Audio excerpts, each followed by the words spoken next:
Viewers আসসালামু আলাইকুম, সবাইকে আমার চ্যানেলের পক্ষ থেকে স্বাগত জানাচ্ছি।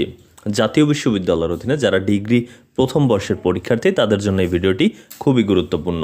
ডিগ্রি প্রথম বর্ষের পরীক্ষা শুরু হবে 18 নভেম্বর থেকে। এখনও অ্যাডমিট পায়নি শিক্ষার্থীরা। তো এই প্রবেশপত্র আসলে কিভাবে পাওয়া যাবে, কবে দিবে, কলেজ থেকে কত টাকা লাগবে, সেই ইনফরমেশনগুলোই জানাবো আজকের এই ভিডিওতে।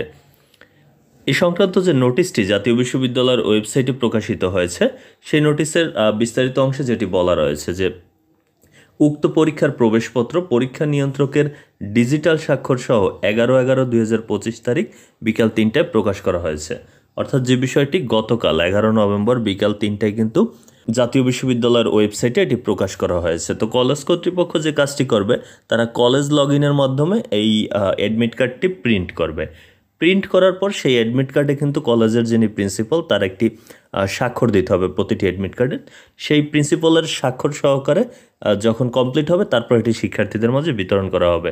তো সেক্ষেত্রে আমরা যতটুকু কলেজ কর্তৃপক্ষের সাথে আলোচনা করে জানতে পেরেছি যে যেহেতু গতকাল প্রকাশ হয়েছে, তো 3টার পর সাধারণত অনেক কলেজের কার্যক্রম সেভাবে চলেও না, বন্ধ হয়ে যায়।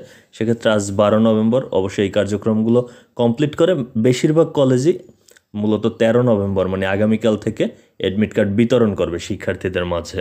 তো আপনি কলেজে গিয়ে যোগাযোগ করলেই কিন্তু অ্যাডমিট কার্ডটি আনতে পারবেন। আর যে বিষয়টি হচ্ছে অ্যাডমিট কার্ড আনার জন্য কোনো ফি, এর ব্যাপারটি কিন্তু এই নোটিশে নেই। অর্থাৎ অ্যাডমিট কার্ড আনতে কোনো ফি লাগে না জাতীয় বিশ্ববিদ্যালয়। তবু অনেক কলেজে হয়তোবা 100 টাকা বা 200 টাকা চাইতে পারে। সেক্ষেত্রে আপনি এই বিষয়টি বোঝাবেন যে অ্যাডমিট কার্ডের জন্য কিন্তু কোনো আলাদাভাবে ফি নির্ধারণ নেই, সুতরাং অ্যাডমিট কার্ড ফ্রিতেই বিতরণ করা হয়। এই ছিল তথ্যটি। এতক্ষণ সাথে থাকার জন্য অসংখ্য ধন্যবাদ।